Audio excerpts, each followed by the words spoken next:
नमस्कार दोस्तों, ये रहे आज के 39 सबसे जरूरी करंट अफेयर्स। इन सभी की पीडीएफ हमारे टेलीग्राम चैनल पर मिलेगी, लिंक डिस्क्रिप्शन में है, जरूर ज्वाइन करें। तो चलिए शुरू करते हैं। आगे है राजनीति। जम्मू कश्मीर को पूर्ण राज्य का दर्जा देने के लिए नेशनल कॉन्फ्रेंस का प्रदर्शन। जेकेएनसी ने जम्मू कश्मीर को पूर्ण राज्य का दर्जा देने की मांग को लेकर 20 जुलाई 2026 को दिल्ली और जेएंडके में प्रदर्शन किया। इस प्रदर्शन का नेतृत्व एनसी अध्यक्ष फारूक अब्दुल्ला, मुख्यमंत्री उमर अब्दुल्ला और उप मुख्यमंत्री सुरिंदर चौधरी ने किया। जम्मू कश्मीर को 31 अक्टूबर 2019 को राज्य से पुनर्गठित कर केंद्र शासित प्रदेश यूटी बनाया गया था। सुप्रीम कोर्ट ने दिसंबर 2023 के फैसले में आर्टिकल 370 को हटाने को बरकरार रखते हुए जल्द राज्य का दर्जा बहाल करने का निर्देश दिया था। सुप्रीम कोर्ट ने सेवानिवृत्त न्यायाधीशों के समान सेवानिवृत्ति लाभों के लिए समिति गठन का निर्देश दिया। एससी ने सेवानिवृत्त न्यायाधीशों के समान सेवानिवृत्ति लाभों हेतु 2 सप्ताह में समिति गठित करने का निर्देश दिया। समिति को गठन के 3 महीने के भीतर केंद्र और सुप्रीम कोर्ट को अपनी सिफारिशें सौंपनी होंगी। जस्टिस सूर्यकांत की अध्यक्षता वाली पीठ ने सुरक्षा, ड्राइवर और चिकित्सा लाभों में राज्यवार असमानताओं को रेखांकित किया। आगे है अर्थव्यवस्था। भारत ने डब्ल्यूटीओ के मत्स्य पालन सब्सिडी समझौते को मंजूरी दी। भारत 20 जुलाई 2026 को इस समझौते को स्वीकार करने वाला 123वां डब्ल्यूटीओ सदस्य बना। जून 2022 जिनेवा के 12वें डब्ल्यूटीओ मंत्रिस्तरीय सम्मेलन में स्वीकृत। 15 सितंबर 2025 को लागू हुआ। ये आईयूयू अवैध सीटन अनियंत्रित पकड़ने पर सब्सिडी रोकता है। एक्वाकल्चर और अंतर्देशीय मत्स्य पालन इससे बाहर है। भारत ने फेज आई में विकासशील देशों हेतु 25 वर्षीय संक्रमण अवधि और छोटे मछुआरों के लिए स्थायी छूट मांगी। नीति आयोग ने 10 वर्षीय बायोइकोनॉमी रोड मैप 2035 लॉन्च किया। केंद्रीय मंत्री डॉ. जितेंद्र सिंह ने नई दिल्ली में road map for building India as a leading bio economy power house by 2035 launch किया। नीति फ्रंटियर टेक हब द्वारा डीबीटी और एबीएलई के सहयोग से विकसित। लक्ष्य 2035 तक $191 बिलियन और 2047 तक $2.6 ट्रिलियन बायो इकोनॉमी हासिल करना है। इसके तहत 6 राष्ट्रीय बायो मिशनों, gene India, agri bio 2.0, bio X foundry, one health grid, marine biotechnology, bio pharma next की सिफारिश की गई है। मौजूदा 1 लाख करोड़ रुपए के आरडीआई ढांचे से 50,000 करोड़ रुपए का बायोइकोनॉमी ग्रोथ फंड 2026-2035 बनाने का प्रस्ताव है। एसएनएफए पर आरबीआई के नए विवेकपूर्ण मानदंड, प्रूडेंशियल नॉर्म्स। आरबीआई ने विनियमित संस्थाओं द्वारा अधिग्रहित एसएनएफए पर नए विवेकपूर्ण मानदंड जारी किए, जो 1 अक्टूबर 2026 से प्रभावी होंगे। ये मानदंड आरईज को चूककर्ता, उधारकर्ताओं, डिफॉल्टिंग बोरोअर्स, प्रमोटरों या संबंधित पक्षों को एसएनएफए वापस बेचने से प्रतिबंधित करते हैं। Central know your customer CKYC registry. CKYC वित्तीय क्षेत्र के ग्राहकों के केवाईसी दस्तावेजों का एक केंद्रीकृत डेटाबेस है, जो बार-बार दस्तावेज जमा करने की आवश्यकता को समाप्त करता है। CRSAI, central registry of securitisation, asset reconstruction and security interest of India, इस सीकेवाईसी रजिस्ट्री का प्रबंधन करती है। सफल सत्यापन के बाद ग्राहकों को 14 अंकीय विशिष्ट सीकेवाईसी पहचान संख्या आवंटित की जाती है। पश्चिम बंगाल में अमूल की एकीकृत डेयरी परियोजना। अमूल ने पश्चिम बंगाल के हावड़ा जिले के सांकराइल स्थित हावड़ा फूड पार्क में 700 करोड़ रुपए की एकीकृत डेयरी परियोजना पर काम शुरू किया। इस परियोजना में 1000 मीट्रिक टन दैनिक क्षमता वाली दुनिया की सबसे बड़ी दही निर्माण इकाई स्थापित की जाएगी। ये संयंत्र प्रतिदिन 30 लाख लीटर दूध का प्रसंस्करण करेगा, जिससे राज्य के 1.25 लाख से अधिक डेयरी किसानों को लाभ होगा। एनपीसीआई का offline UPI tap to pay feature. NPCI बिना इंटरनेट मर्चेंट पीओएस ट्रांजैक्शन के लिए एनएफसी तकनीक आधारित ऑफलाइन यूपीआई फीचर विकसित कर रहा है। इसकी प्रस्तावित लेनदेन सीमा ₹2000 प्रति ट्रांजैक्शन होगी, जो on device UPI lite wallet balance से संचालित होगी। एनपीसीआई वर्ष 2026 के दौरान इस फीचर के अनुकूल मर्चेंट पॉइंट ऑफ सेल टर्मिनलों को प्रमाणित करेगा। कोर उद्योगों के सूचकांक आईसीआई में संशोधन और जून 2026 की वृद्धि। DPIIT ने ICI का आधार वर्ष 2011-12 से बदलकर 2022-23 किया। लॉ ISC आयरन ओर को 9वें कोर उद्योग के रूप में जोड़ा। स्टील इंडेक्स अब सकल उत्पादन ग्रोस प्रोडक्शन पर आधारित। कोयला श्रेणी में केवल कच्चा कोयला रॉ कोल शामिल। लिंकिंग फैक्टर 1.47 निर्धारित। जून 2026 में ICI में 5% YoY और पहली तिमाही अप्रैल जून 2026 में 3.6% की वृद्धि दर्ज की गई।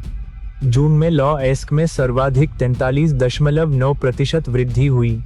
प्राकृतिक गैस, कच्चा तेल, रिफाइनरी उत्पाद और उर्वरक में गिरावट रही। आगे है रक्षा।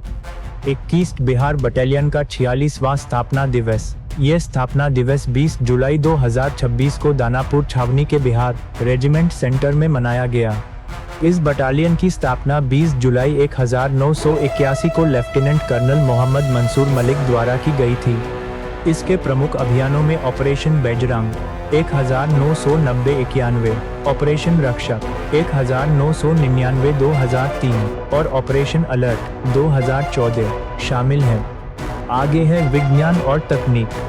एक्सोप्लैनेट LHS 1140b पर हीलियम की खोज। सीटस तारामंडल के पथरीले super earth exoplanet LHS 1140b के वायुमंडल से हीलियम गैस का रिसाव दर्ज किया गया। ये खोज चिली स्थित लास कैंपेनास ऑब्जर्वेटोरी के मैजेलन क्ले टेलीस्कोप द्वारा की गई। गोल्डीलॉक्स जोन में स्थित LHS 1140b ने लगभग 3.1 अरब वर्षों से अपना वायुमंडल बनाए रखा है। CGPDTM ने NKRC में शामिल होने के लिए CSIR NISPR के साथ समझौता ज्ञापन पर हस्ताक्षर किए। CGPDTM ने national knowledge resource consortium NKRC में शामिल होने के लिए CSIR NISPR के साथ एक समझौता ज्ञापन MOU पर हस्ताक्षर किए। यह CGPDTM को अंतर्राष्ट्रीय वैज्ञानिक पत्रिकाओं, ई-पुस्तकों और डेटाबेस के NKRC डिजिटल प्लेटफॉर्म तक पहुंच प्रदान करेगा।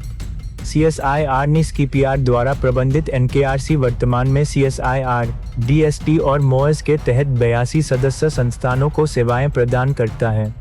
NILIT अहमदाबाद और गुवाहाटी में सेमीकंडक्टर COE स्थापित करेगा। NILIT सेमीकंडक्टर कौशल विकास के लिए अहमदाबाद और गुवाहाटी असम में 2 उत्कृष्टता केंद्र QS स्थापित करेगा।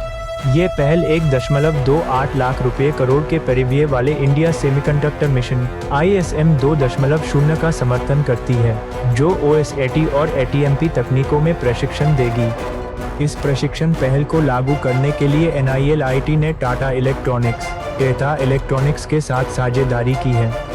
भारत की पहली utility scale 100 MWH vanadium flow battery परियोजना। NTPC-RIL ने गुजरात के खावड़ा सोलर पार्क में भारत की पहली 100 MWH vanadium redox flow battery VRFB को मंजूरी दी। बॉन्डाडा इंजीनियरिंग EPC ठेकेदार और डिलेक्ट्रिक सिस्टम्स इसके तकनीकी भागीदार हैं।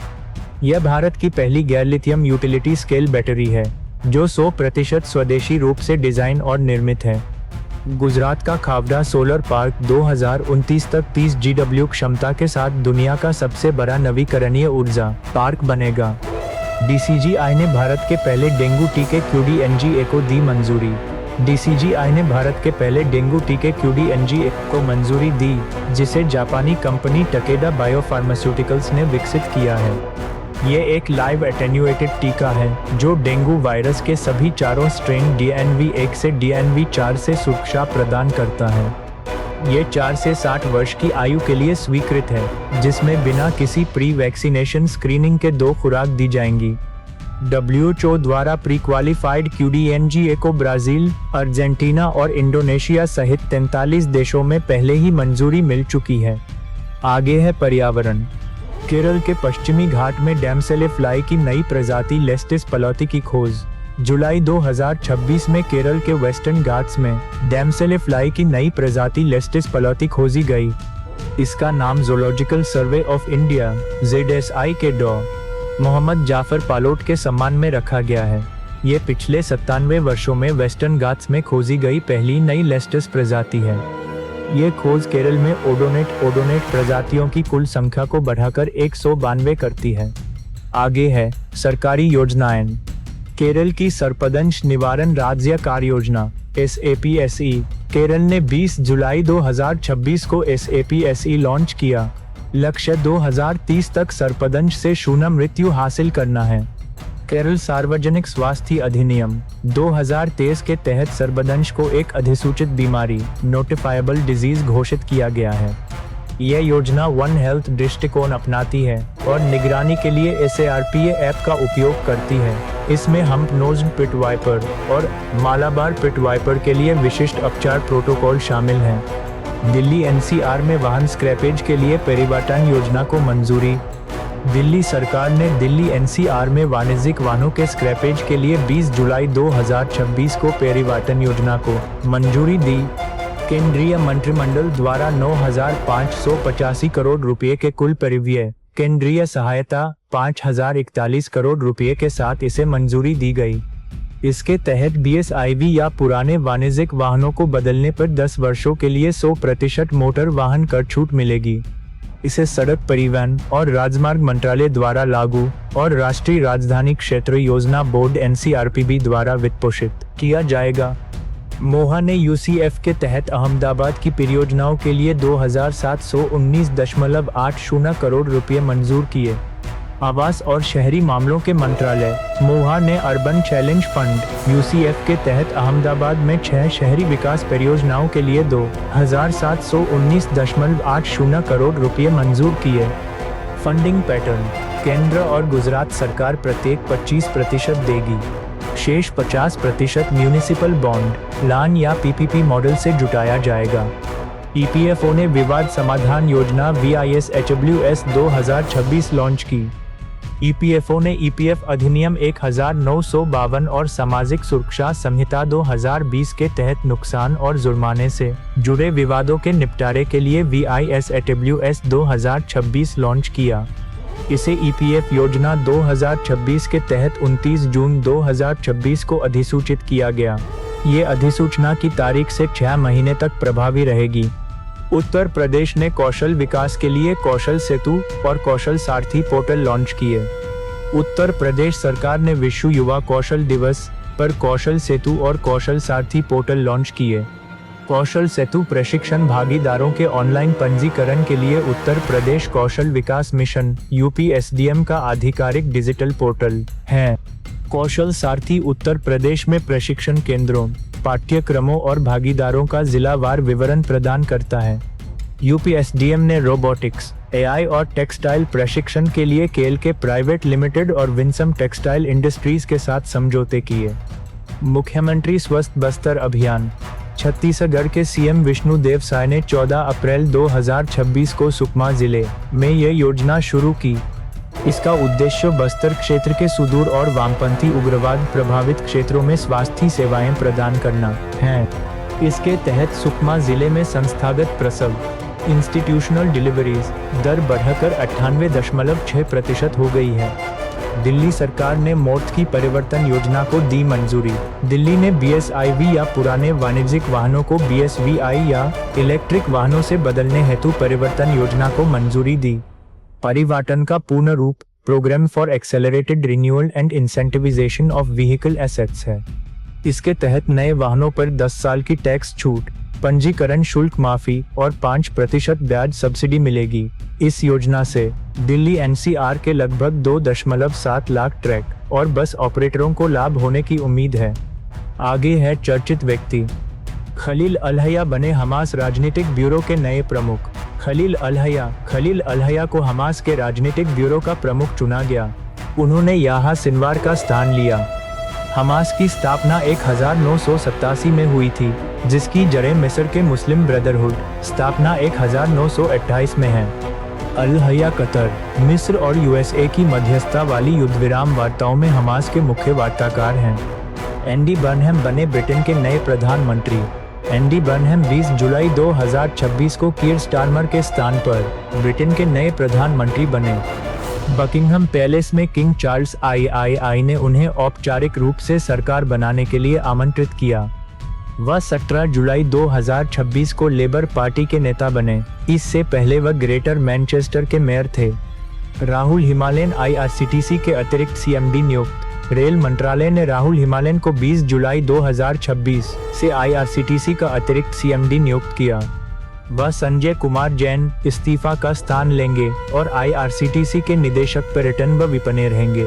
राहुल हिमालयन 1999 बैच के भारतीय रेलवे यातायात सेवा IRTS अधिकारी हैं। आगे है पुरस्कार और सम्मान। जेम्स ग्रे को मिलेगा पार्डो अला कार्रिएरा पुरस्कार। अमेरिकी फिल्म निर्माता जेम्स ग्रे को लोकार्नो फिल्म फेस्टिवल में पार्डो अला कार्रिएरा ऑनररी करियर पार्डो अवार्ड से सम्मानित किया जाएगा। यह पुरस्कार समारोह 9 अगस्त 2026 को स्विट्जरलैंड में आयोजित होने वाले 79वें लोकार्नो फिल्म फेस्टिवल के दौरान होगा। जेम्स ग्रे को we own the night, two lovers, ad astra और पेपर टाइगर जैसी फिल्मों के निर्देशन के लिए जाना जाता है। 72वें राष्ट्रीय फिल्म पुरस्कार 2024 आर्टिकल 370 निर्देशक हापू सर्वश्रेष्ठ फीचर फिल्म और यामी गौतम को सर्वश्रेष्ठ अभिनेत्री का पुरस्कार मिला। ममूटी ब्रह्मयुगम और कार्तिक आर्यन चांडू चैंपियन को संयुक्त रूप से सर्वश्रेष्ठ अभिनेता घोषित किया गया। राजाकुमार पेरियासामी ने अमरन के लिए सर्वश्रेष्ठ निर्देशन और काल्की 2898 एडी ने सर्वश्रेष्ठ लोकप्रिय फिल्म का पुरस्कार जीता। रणदीप हुड्डा ने स्वतंत्र वीर सावरकर के लिए सर्वश्रेष्ठ नवोदित निर्देशक best debut film of a director का पुरस्कार जीता। आगे है खेल जगत। पाकिस्तान में आयोजित होंगे 14वें दक्षिण एशियाई खेल 2027। पाकिस्तान 23 से 31 मार्च 2027 तक 14वें दक्षिण एशियाई खेलों साउथ एशियन गेम्स की मेजबानी करेगा।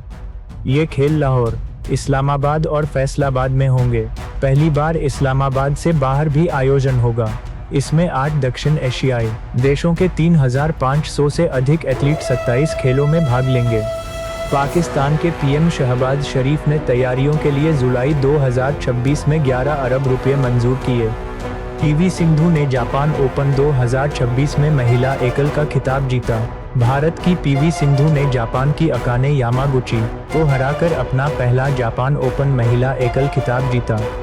फ्रांस के क्रिस्टो पोपोव ने जापान के कोकी वतनबे को हराकर पुरुष एकल खिताब जीता। ये 43वां BWF super 750 tournament Tokyo, Japan में आयोजित किया गया था।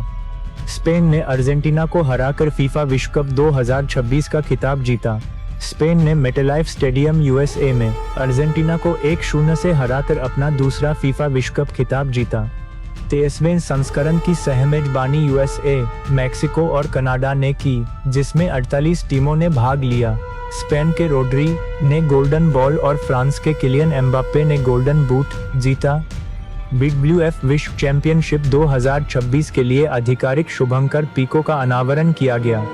खेल मंत्री मनसुख मंडाविया और BAI अध्यक्ष हेमंत बिस्वा शर्मा ने नई दिल्ली में शुभंकर पीको का अनावरण किया। भारतीय बैडमिंटन दल की विशेषता वाला आधिकारिक चैंपियनशिप एंथम भी लॉन्च किया गया। 30वीं BWF विश्व चैंपियनशिप अगस्त 2026 में इंदिरा गांधी इंडोर स्टेडियम, नई दिल्ली में होगी। आगे है कला और संस्कृति।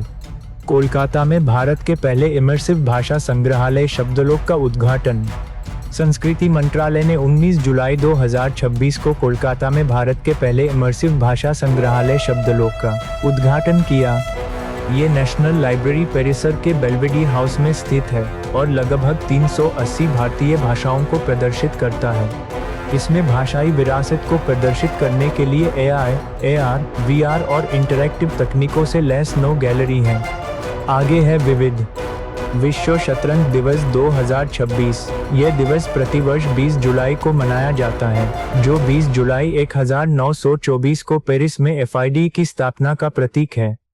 वर्ष 2026 का विषय celebrate, create and make a difference है। UNGA ने 2019 में आर्मेनिया द्वारा प्रस्तुत प्रस्ताव के माध्यम से इसे घोषित किया। पहला UN मान्यता प्राप्त दिवस 20 जुलाई 2020 को मनाया गया। आंध्र प्रदेश ने सतत शहरी विकास के लिए UN हैबिटेट के साथ समझौता ज्ञापन पर हस्ताक्षर किए। आंध्र प्रदेश सरकार ने जलवायु अनुकूल शहरी विकास के लिए जुलाई 2026 में UN हैबिटेट के साथ समझौता ज्ञापन पर हस्ताक्षर किए। इस साझेदारी के तहत अमरावती में शहरी मामलों के लिए एक सेंटर ऑफ एक्सीलेंस स्थापित किया जाएगा। ये सहयोग राज्य की पहलों SURG-AP, RISC-AP, UPLIFT-AP और जीरो पॉवर्टी विजन को मजबूत करेगा। MOU पर आंध्र प्रदेश के मुख्यमंत्री N. चंद्रबाबू नायडू और UN हैबिटेट की कार्यकारी निदेशक एना क्लाउडिया रोसबेक की उपस्थिति में हस्ताक्षर किए गए। NHAI ने राजमार्ग यात्रा ऐप पर डिजिटल लोकल पास सुविधा शुरू की। NHAI ने जुलाई 2026 में टोल प्लाजा के 20 किमी के दायरे में रहने वाले निवासियों के लिए राजमार्ग यात्रा ऐप पर डिजिटल लोकल पास लॉन्च किया। यह पता, वाहन पंजीकरण और फास्टैग विवरण सत्यापित करने के लिए डिजी लॉकर, VHN और GIS आधारित सत्यापन का उपयोग करता है। इसे पहली बार दिल्ली में अर्बन एक्सटेंशन रोड II पर स्थित मंडका बक्कर वाला टोल प्लाजा पे शुरू किया गया। NHAI ने राजमार्ग उपयोगकर्ताओं की सहायता के लिए ऐप पर AI सक्षम मार्ग मित्रा हेल्प सेंटर भी लॉन्च किया। DGCA कमर्शियल पायलट लाइसेंस आंकड़े 2026। DGCA ने 30 जून 2026 तक 1331 कमर्शियल पायलट लाइसेंस CPL जारी किए। नागरिक उड्डयन राज्य मंत्री मुरलीधर मोहोल ने 20 जुलाई 2026 को राज्यसभा में ये डेटा प्रस्तुत किया। कुल CPL में से 791 पायलटों ने भारतीय FATOs और 540 लिया। भारत में वर्तमान में 63 बेस पर संचालित 41 DGCA अनुमोदित फ्लाइंग ट्रेनिंग ऑर्गेनाइजेशन FTOs है। DGCA का digital aviation incident reporting platform DGCA अनिवार्य घटना रिपोर्टों मैंडेटरी अकरेंस रिपोर्ट्स के इलेक्ट्रॉनिक सबमिशन और प्रोसेसिंग के लिए एक डिजिटल प्लेटफॉर्म विकसित कर रहा है। इस प्लेटफॉर्म को EGCA governance of civil aviation portal के साथ एकीकृत इंटीग्रेट किया जाएगा। NHAI ने राजमार्ग यात्रा ऐप पर डिजिटल लोकल पास और मार्गमित्रा लॉन्च किया। NHAI ने 20 जुलाई 2026 को राजमार्ग यात्रा ऐप पर डिजिटल लोकल पास और AI संचालित मार्गमित्र हेल्प सेंटर लॉन्च किया। डिजिटल लोकल पास टोल प्लाजा के 20 किमी के दायरे में रहने वाले लोगों को ऑनलाइन मासिक पास प्राप्त करने की सुविधा देता है। यह स्वचालित सत्यापन के लिए डिजी लॉकर, VHN, फास्टैग और GIS तकनीक को एकीकृत करता है। पहला डिजिटल लोकल पास दिल्ली में UERII पर स्थित मुंडका बक्कर वाला टोल प्लाजा पर शुरू किया गया है। वीडियो पसंद आया हो तो लाइक और शेयर जरूर करें और चैनल को सब्सक्राइब करना न भूलें। मिलते हैं कल फिर नए अपडेट्स के साथ।